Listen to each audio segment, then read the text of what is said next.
Smart class है, धूल फांक रहा है, पूरा जाला लगा हुआ है। जैसे आप गौरीपुर लत्तीपुर स्कूल को ले लीजिए, जो भी शराब के कारोबार में या किसी भी तरह के नशा के कारोबार में संलिप्त होगा या होने का प्रयास करेगा, उसको प्रशासन बख्शेगी नहीं और उसको निश्चित तौर पर हम लोग पकड़ेंगे और उसको हर हाल में उसको उस मुकाम तक पहुंचाएंगे ही। क्राइम क्या है और उसकी रोकथाम के लिए पुलिस प्रशासन क्या कर रही है? सर, हम फोटो में, न्यूज़पेपर में, सोशल साइट पे देखते हैं कि राजकुमार सिंह जी आज फलाना स्कूल गए, फलाने बच्चे से बात किए, मोटिवेट किए, तो आखिर ये अलग क्यों? छोटे छोटे उम्र में ही वो बुरे लत के शिकार हो रहे हैं। हम लोग यदि सफल उनके नज़र में हैं तो क्यों सफल हैं? किस हमारे बहुआयामी कर्तव्य है, तो उस नमस्कार, आप देख रहे हैं इनकलाब इंडिया और मैं हूं रोशन सनगही और हमारे साथ आज बिहपुर थाना प्रभारी राजकुमार सिंह जी हैं और आज उनसे हम जानेंगे उनके काम करने का क्या तरीका है और इस क्षेत्र की क्या क्या जन समस्याएं हैं। जी धन्यवाद। चलिए, आपका भी स्वागत है हमारे थाना में।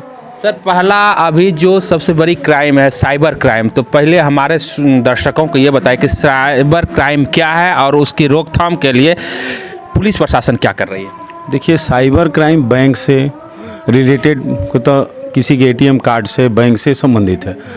विभिन्न तरह के लिंक भेजे जाते हैं, प्रलोभन में दे के लोगों को पास मैसेज, व्हाट्सएप मैसेज, विभिन्न तरह के कॉल, फेक कॉल सब आता है, उसके माध्यम से लोगों को फंसाया जाता है। साइबर क्राइम एक रैकेट के द्वारा किया जाता है, वो जो बड़े पैमाने पर फैला हुआ है।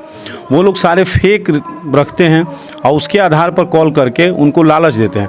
आम लोग इस बात को समझ नहीं पाते हैं और आम लोग उनके झांसे में आकर अपना पिन कोड, अपना सीक्रेट नंबर्स, उनसे CVC नंबर सारा उनसे साझा कर लेते हैं, शेयर कर लेते हैं और जिसके वजह से वो ठगी के शिकार हो जाते हैं। ठगी के शिकार होने के बाद भी उन लोगों को पता नहीं चल पाता है, कभी मैसेज आता है, कभी नहीं आता है। जब वो कुछ दिनों के बाद बैंक जाते हैं या अपने अकाउंट को चेक करते हैं तो उनको पता चलता है कि मेरे अकाउंट से 10, 15, 50 जो भी है, जितनी ठगी कर ली जाती, तब वो दौड़ के आते हैं, तब हमारे पास आते हैं, तब तक काफ़ी विलम्ब हो जाता है। तो अगर इसकी तत्काल सूचना दी जाए तो उस पर बहुत हद तक हम लोग तत्काल उसको रोक सकते हैं। हमारे पास सिस्टम है जिससे उसको अगर तत्काल इसकी सूचना मिले तो हम लोग उस पर बहुत हद तक रोक लगा सकते हैं।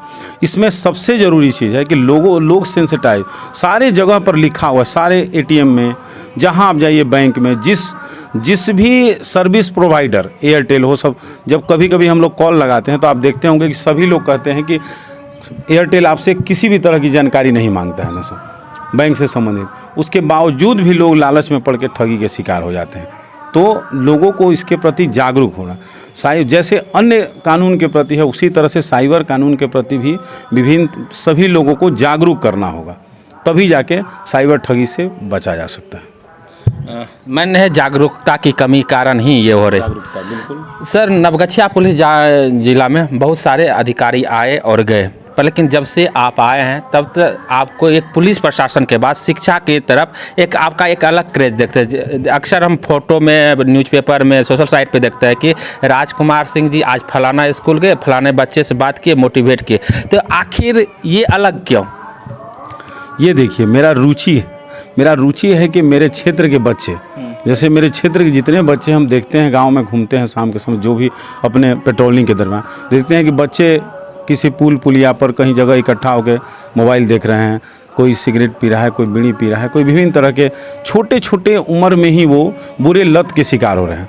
तो मेरा प्रयास रहता है कि हमारे जो बच्चे जो स्कूल में हैं उनको हम थोड़ा सा उनको सेंसिटाइज करें, गलत काम, गलत आदतों के संबंध में समझाएं और साथ ही साथ उनको क्लास लें ताकि वो समझ सकें कि हम लोग यदि सफल उनके नज़र में हैं तो क्यों सफल हैं, किस तरह से नियंत्रण है, किस तरह से अनुशासन है।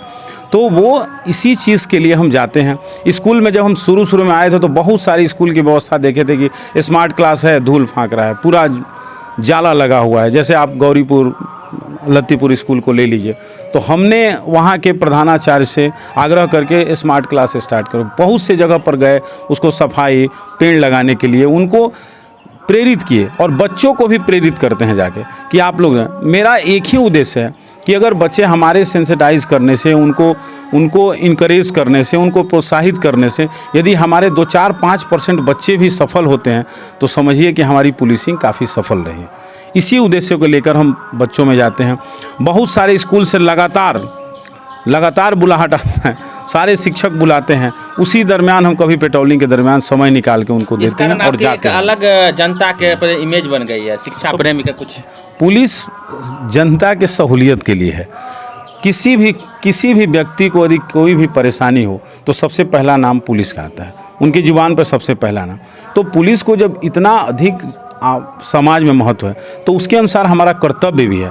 तो अन्य सारे विभाग के एकल कर्तव्य हैं, हमारे बहुआयामी कर्तव्य है। तो उसी बहुआयामी कर्तव्य में से एक कर्तव्य ये भी है कि हमारे बच्चे शिक्षित हों, सही आदत हो, उसमें शिक्षा और संस्कार हो, वो लोग अनुशासन में रहें, ताकि इस क्षेत्र का, इस राज्य का और पूरे देश का नाम ऊंचा कर सके। इसी उद्देश्य को आगे बढ़ाने के लिए हम स्कूल में जाते हैं। आपकी बातचीत से एक शब्द आया नशा का, और नशा आजकल के युवाओं को किस ओर मोड़ रही वो आप देख रहे हैं। और ख़ासकर बिहपुर के बहुत से गांव में नशा के व्यापारी के माफियाओं का केंद्र है, तो उसके लिए बिहपुर थाना क्या कर रही है? आपने देखा होगा कि जब से हमने यहाँ योगदान दिया बिहपुर में, तब से लगातार हम लोगों ने प्रयास किया पूरी टीम के साथ, और एक एक नशा के कारोबारी या शराब के कारोबारी को हमने जेल में। आज कोई भी ऐसा नहीं है जो अगर इधर कार्य करे और हमारी नज़र से बच जाए, और उसको हम लोग नहीं, और लगातार हम लोग छापामारी करते रहते हैं। आप अभी देखे होंगे अमरपुर में 2-2 जगह हमने छापामारी किया मिट्टी से। जितने भी उससे कारोबार से जुड़े हुए हैं सबको हमने आरोपित किया, उसमें बहुत से गिरफ्तार हुए। एक परवीन शाह है, आपने देखा होगा कि वहाँ से जो काफ़ी दिनों से फिरार चल रहे थे, नाम नहीं लेना, वो सब हमारे गिरफ्त में आए और सब आज सलाखों के पीछे हैं। तो आपके चैनल से हम ये भी देना चाहिए कि जो भी शराब के कारोबार में या किसी भी तरह के नशा के कारोबार में संलिप्त होगा या होने का प्रयास करेगा, उसको प्रशासन बख्शेगी नहीं, और उसको निश्चित तौर पर हम लोग पकड़ेंगे और उसको हर हाल में उसको उस मुकाम तक पहुँचाएँगे ही जहाँ उसको जाना चाहिए। सर, अक्सर आप जिस क्षेत्र में रहते हैं, ये 2 बगल से, एक बगल कोसी है और एक बगल गंगा है, जहां मट्टी कटाई का कार्यक्रम ही कहेंगे, जब तक उसको रोका नहीं जा रहा है, चलते आ रहा है। तो उस माफिया का जो सरगना है, उस पर रोक के लिए क्या कर रही पुलिस प्रशासन? देखिए, लगातार पेट्रोलिंग हम लोग करते हैं और देखते हैं कि मिट्टी कटाई का कारण है कि वो लोग दियरा क्षेत्र है और वो लोग वहाँ से माइनिंग से, खनिज से परमिशन लेके आते हैं कि ये चीज़ इतना 2 एकड़ 3 एकड़ का ज़मीन, और उसी में वो लोग थोड़ा इधर उधर कर पाते हैं, जिस पर प्रभावी नियंत्रण अभी हम लोग करने का प्रयास कर रहे हैं कि वो लोग हमारे यहाँ वही लोग मिट्टी काटते हैं जिसका खनन विभाग से परमिशन ला के देते हैं। और अब ये चीज़ है कि अब दियरा क्षेत्र होने की वजह से ये जांच कर पाना कि वो जिस खाता खेसरा रकबा का दे रहे हैं, क्या उसी खाता खेसरा रकबा में मिट्टी की कटाई हो रही है या दूसरे जगह हो रही है, इसको थोड़ा सा मॉनिटरिंग कर पाना मुश्किल होता है। इसका दुष्परिणाम ये हुआ कि आप देखे होंगे कि आपके ही थाना क्षेत्र में कल परसों कुछ बच्चे की मौत हो गई है। अक्सर आपने ऐसी घटना देख रहे हैं। तो ये जो बच्चे की मौत हुई है, वो तो बच्चे गए मिट्टी, कहीं ना कहीं उस और कदम एक शक की सुई जा रही है, या आम पब्लिक में इसकी चर्चा है सर? वो बांध के लिए बहुत, आज से करीब साल भर पहले कहीं बांध के लिए उस मिट्टी का कटाई किया गया। तो बांध एक सरकारी काम है जिसमें वो लोग सरकारी नाम पर काटते हैं कि सरकारी बांध का मरम्मती हो रहा है, रिपेयरिंग हो रहा है। इसी उद्देश्य से उसको वहाँ पर संभवतः मिट्टी की कटाई हुई थी। लेकिन हम लोग के देखने में, जब से हम लोग जा रहे हैं तब से हमने वहाँ जहाँ पर घटना हुई वहाँ पर किसी तरह की मिट्टी कटाई इस वर्ष में हमने नहीं देखा। हमारे आने के पहले कभी मिट्टी की कटाई हुई है, जो कि बांध के रिपेयरिंग, जब बांध बाढ़ आता है तो सारे लोगों का रहता है कि बांध का रिपेयरिंग हो ताकि बाढ़ को रोका जा सके। इसलिए यहाँ पर बाढ़ होने की वजह से जो ज़मीन है उसमें मार्किंग अच्छे से नहीं है, तो ये पता नहीं चल पाता है कि ये सरकारी ज़मीन है या ये किसी निजी ज़मीन है। तो इसलिए वहाँ पर हम लोग कोशिश करते हैं कि माइनिंग से उसकी जांच कराएं, लेकिन माइनिंग में भी ऑफिसर कम है और आने में थोड़ी उनको असुविधा होती है, इसलिए जांच हो नहीं पाता है कि वो लोग कि कहाँ से मिट्टी काटे हैं, कितना मिट्टी काटे। हम और अंचलाधिकारी हम लोग सिस्टम का भी दोष है कुछ ना। हम लोग कोशिश करते हैं कि हम अंचलाधिकारी मिलकर उसकी जांच करें और देखें, अगर इस तरह का पाया जाएगा तो उस पर कार्रवाई की जाएगी। सिर्फ पुलिस प्रशासन का काम ही नहीं है कि समाज को सुधारना, उसमें आम जनता का भी सहयोग चाहिए। तो बिहपुर की जनता से आप क्या अपील करते हैं कि पुलिस और आम जनता मिलकर एक सुंदर समाज की स्थापना करें? बिहपुर की जनता से हम यही अपील करते हैं कि आप बच्चों को शिक्षा और संस्कार दें। बच्चे की गलत लत है तो उस पर अपने बच्चे पर नियंत्रण रखें और स्वयं सुधरें। जब तक स्वयं में सुधार नहीं, हम देखते हैं कि बहुत से लोग ऐसे चौक चौराहे पर खड़ा होकर सिगरेट पी रहे हैं, पान खा रहे हैं, विभिन्न तरह के और सही गलत आदतों में पड़े हुए हैं। इसका बहुत दुष्प्रभाव पड़ता है। नशा नाश का जड़ है। नशा से जितना दूरी बरकरार रखेंगे, जितना दूरी बना कर रखेंगे, तभी यदि हम नहीं ठीक रहेंगे तो हम अपने बच्चे को क्या शिक्षा देंगे, क्या उपदेश देंगे। तो ये बिहपुर में हम देखते हैं कि ऐसी कमी पाई जाती है। तो सभी आम जन से, सभी सामाजिक कार्यकर्ता से, जितने आप लोग मीडिया बंधु हैं, जितने जनप्रतिनिधि हैं, सबसे हम आह्वान करेंगे कि हम लोग सभी मिलकर एक सकारात्मक पहल करें ताकि बिहपुर को नशा मुक्त, दहेज मुक्त, अपराध मुक्त बनाया जा सके और बिहपुर का नाम स्वर्णाक्षरों में अंकित कराया जा सके। आप पुलिस एसोसिएशन के महामंत्री भी हैं, तो आप अपने एसोसिएशन के अधिकारियों के लिए क्या कर रहे हैं? हम लोग प्रयास करते हैं कि हमारे अधिकारी जो कार्य करते हैं, जिस तरह से जिस विपरीत परिस्थिति में कार्य करते हैं, उस विपरीत परिस्थिति में उनको सम्मान मिले। इसके लिए हम लोग प्रयास करते हैं कि उनका सम्मानजनक जीवन हो सके। इसके लिए लगातार हम लोग करते हैं कि वो लोग अपने कर्तव्य का निर्वहन करें, अच्छे से कर्तव्य करें, ताकि आम जनता उनको रिस्पेक्ट दे सके।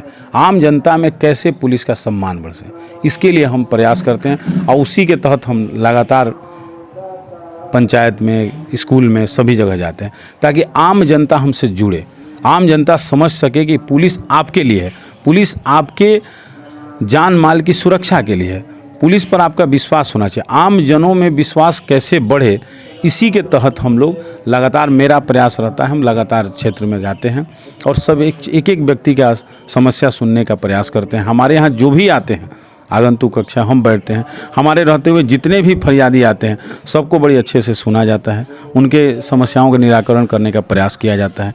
और आप क्षेत्र में ले सकते हैं कि हमारे रहते हुए जितने लोग आते हैं सब लोग करीब करीब संतुष्ट होकर जाते हैं। ये तो साक्ष्य है और जनता आपको मोहर लगा चाहिए। बिहपुर का एक अच्छाई, एक कमी।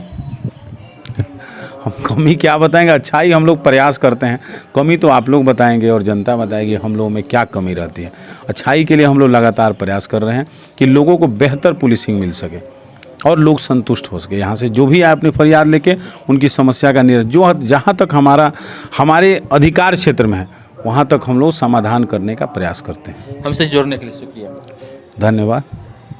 राजकुमार सर का था कि यदि हम स्वच्छ समाज की स्थापना करें तो उसके लिए सिर्फ पुलिस ही नहीं, उसमें आम पब्लिक का भी सहयोग चाहिए। जब हम और आप मिल जाएंगे तभी हम स्वच्छ समाज का निर्माण करेंगे। यदि आप ये वीडियो हमारे YouTube चैनल पर देख रहे हैं तो हमारे YouTube चैनल को सब्सक्राइब कीजिए। यदि Facebook पेज पर देख रहे हैं तो हमारे Facebook पेज को लाइक कीजिए। तब तक के लिए जय हिंद।